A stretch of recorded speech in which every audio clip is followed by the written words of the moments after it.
And Alex, the first one I have on here, I'm extremely excited for this team in 2020. It might be a gross one to some people, but it's the Dallas Cowboys.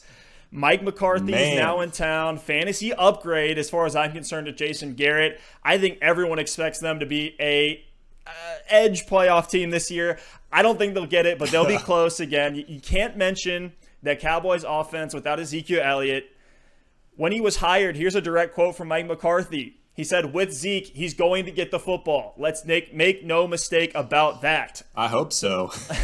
In all 4 seasons of Zeke's career, he has either passed or was on pace for 300 touches. In the year he missed 6 games for that NFL conduct policy situation, he was on pace for 387 carries. So over the last 7 years in the NFL, there's only 5 guys at most every season who get over 300 rushing attempts. That is far and away what you want when you're looking at a fantasy running back. He's as stable as they come. So with all that volume, what's crazy is that Zeke averages 4.6 yards per carry. You can expect over 1,300 rushing yards plus passing work, and he averages double-digit touchdowns every season. And this is crazy to me. He's still 24 years old, so well in his prime, Zeke is. He continues to be a top 5 running back in fantasy and in the NFL in general. So that's what we got starting off in this Cowboys offense. And then in the first round, I want to talk a little bit about this receiving core now because it's been upgraded with Ceedee Lamb.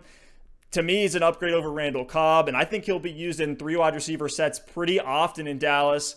I think he can get close to 90 targets in this offense, and will be the guy to own if Cooper or Gallup miss time. McCarthy was in the top half of the league in pass attempts in almost every year in Green Bay, with 6 seasons where he was in the top 10.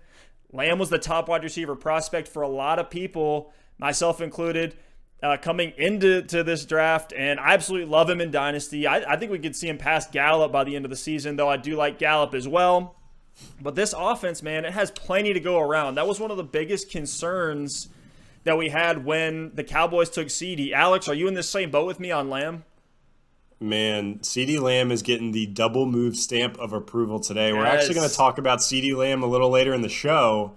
We're talking about some Rookie of the Year candidates, some sleeper candidates. Don't want to give away too much, but Ceedee Lamb's name may or may not come up.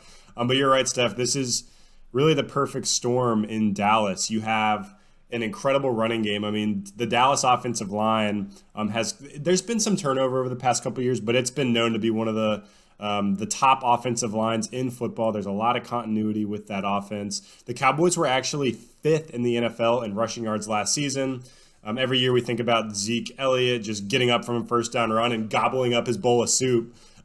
So, they're going to feed Zeke. The defense is going to be weak this year. They lost Byron Jones. They lost Robert Quinn. They lost a lot of playmakers on that side of the ball, and they didn't really do a lot to address it. And it wasn't necessarily a great defense last year. So when I look at this team, I think about the Buccaneers last year. They have weapons on offense, a quarterback that's not afraid to throw the ball down the field. I think Dak Prescott will do enough of that in 2020.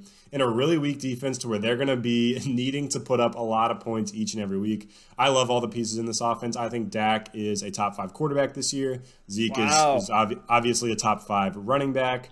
And the 3 receivers, I think Amari Cooper is a wide receiver 1.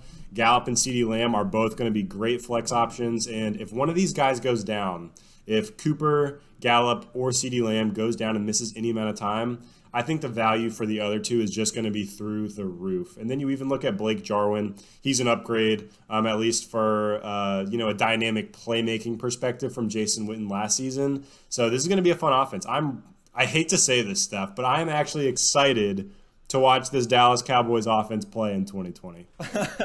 No, I am too. And really, like, you mentioned the defense there. I mean, Byron Jones left to become the highest paid cornerback in the league in Miami. They didn't spend that first round pick on a defensive back like a lot of people wanted them to. They went and got Ceedee Lamb, and I think there's so much volume to go around. Dak is coming off his best passing year statistically.